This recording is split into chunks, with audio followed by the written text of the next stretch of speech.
వ్యాధులు వచ్చిన తర్వాత మనం యోచన చేసి చూస్తే ఒకప్పుడు వ్యాధి కంటే మరణమే మేలా అని అనిపించేస్తాయి.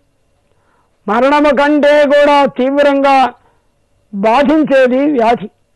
ఈ వ్యాధి నుండి మనం తప్పుకోవాలి అని అంటే మనం ఏం చేయాలి? నృసింహావతారమును మనం స్మరించుకోవాలి.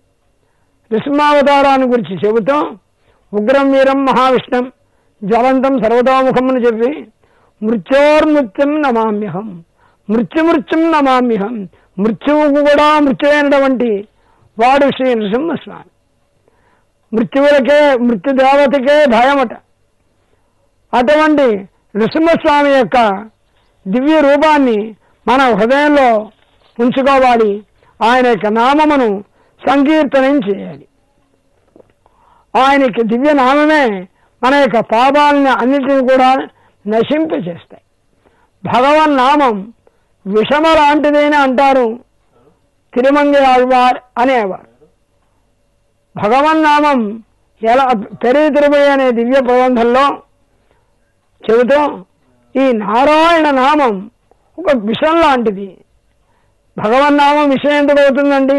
భగవన్నామం అమృతం కదా కావాలి, అమృతం వలె భోగ్యభూతంగా కదా ఉండాలి అని అంటే ఈ పాపములు అనే వాటికి విషం లాంటిది భగవన్నామము. అందులో నృసింహనామము చాలా ప్రసిద్ధమైనది. నృసింహనామాన్ని కనుక మనం జపిస్తే, స్మరిస్తే, కీర్తిస్తే మన యొక్క సకల వ్యాధులు కూడా తొలగిపోతాయి. దానికి ఆళ్వార్ ఈ పాశనంలో కండీర్ కండీర్ అని ఒక పదంతో తెలియజేస్తాను. ప్రత్యక్షంగా చూడండి, మీరే నేను చెప్పడం కాదు, మీ అనుభవంలో చూడండి వ్యాధులన్నీ ఎలా తొలగిపోతాయో అని చెబుతూ దానికి దృష్టాంతంగా నృసింహావతారాన్ని ప్రస్తావన చేశారు ఈ పాశనంలో. హిరణ్యకశిపుడు తన పిల్లవాడైనటువంటి సాక్షాత్ తన పిల్లవాడినే హింసించాడు, ఎన్నెన్నో కష్టాలు తెచ్చాడు. అతన్ని పెట్టనటువంటి బాధలు అంటూ లేవు. అలాంటి వ్యాధులను అన్నిటినీ కూడా తొలగించడానికే కదా అవతరించాడు స్వామి నృసింహస్వామి. ఆ నృసింహస్వామి అవతరించగానే హిరణ్యకశిపు పడిన పాత్రను చూడండి. ఏ ప్రహ్లాదుడి యొక్క సాగుని తను చూడాలి అనుకున్నాడు, ఏ ప్రహ్లాదుని యొక్క కష్టాలని కనులారా చూడాలి అని అనుకున్నాడు, అవి అన్నీ కూడా అతనికే జరిగేటట్టుగా చేశాడు. అటువంటి నరసింహస్వామిని మీరు ధ్యానం చేయండి. అలా చేసినట్లయితే మీకు వ్యాధులు రావు, వచ్చిన వ్యాధులు తొలగిపోతాయి అని చెబుతూ ఆళ్వార్ ఈ పాశనంలో ఆ నృసింహావతారాన్ని చెప్పి తిరుక్కోయిల్ కండి, ఈ నా శరీరము ఇప్పుడు భగవంతునికి నివాసమైనది. నా హృదయంలో నృసింహమూర్తి ఏం చేసి ఉన్నారు? వ్యాధుల్లారా మీరు దరి చేరలేరు, దగ్గరికి రాలేరు. ఒకవేళ అలా వచ్చారా మీకు కలిగేది తీవ్రమైనటువంటి అవమానము తప్ప వేరేది కలగదు, వెళ్ళిపోండి అన్నారు. వెలుగు ఉన్న చోట, దీపం ఉన్న చోట చీకట్లో రాలేవు కదా. అలా సాక్షాది నృసింహస్వామి అరివీర భయంకరుడైనటువంటి స్వామి నా హృదయంలో వెంచేసి ఉన్నాడు. భగవంతుణ్ణి మన హృదయంలో మనం సుప్రతిష్ఠితుణ్ణి చేసుకుని మార్గం ఎందోర్ కోయిల అమైత్తి మాధవనెన్నం తైవెత్తే నాట్యేన్ అంటారే ఈ ఆళ్వార్.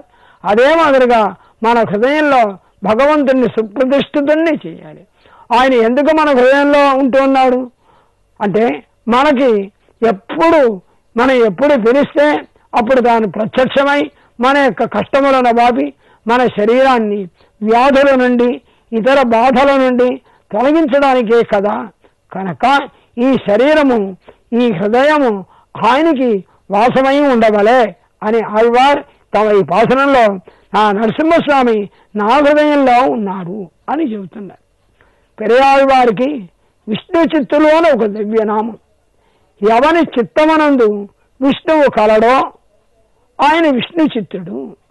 பனிக்கடலல் பள்ளி கோளை பலகை விட்டு ஓடி வந்து என் மனக்கடலில் வாழவல்ல மாயமனாள நம்பி தனிக்கடலே தனிச்சுவரே தனி உலகே என்னை உனக்கு இடமாயிருக்க என்னை உனக்கு ఉరిత అక్కినయే అయ్యారంటారు.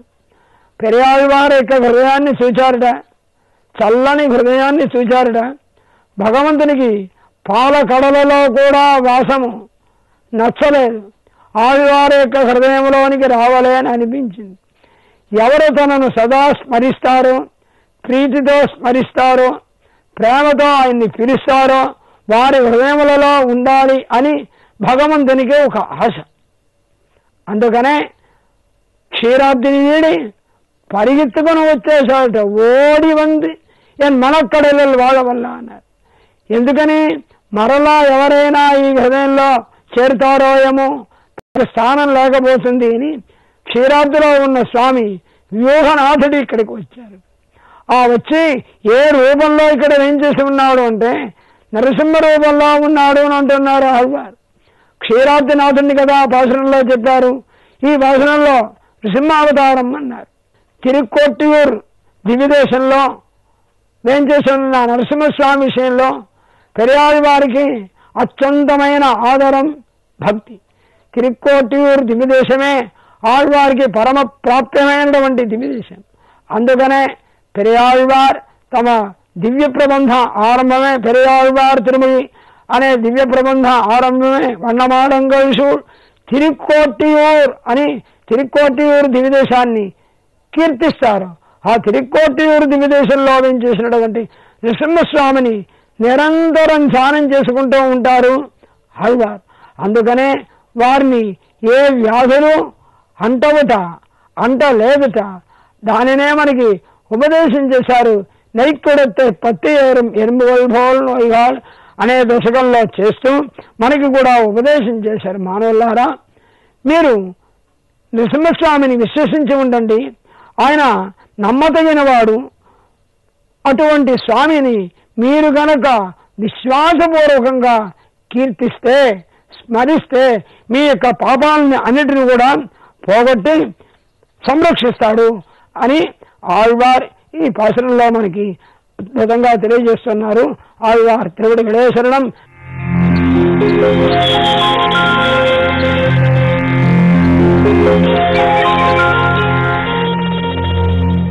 సంగీత జ్ఞానము భక్తి విన అంటారు త్యాగరాజస్వామి. ఆపాత మధురమైన సంగీతం ఆనందమే కాక ఆధ్యాత్మిక చైతన్యాన్ని, భక్తిని కూడా కలిగిస్తుంది. అలాంటి సంగీత సరస్వతికి సేవ చేస్తూ తరించిన వాగ్గేయకారులు ఎందరో. వారి బాటలో నడిచి సంగీత జ్ఞానాన్ని మనకు అందించిన మహానుభావులు ఎందరెందరో. వారి సంగీత సాధన అనుభవాలు, శిష్య ప్రశిష్యులను గూర్చి తెలుసుకునే కార్యక్రమమే ఎందరో మహానుభావులు.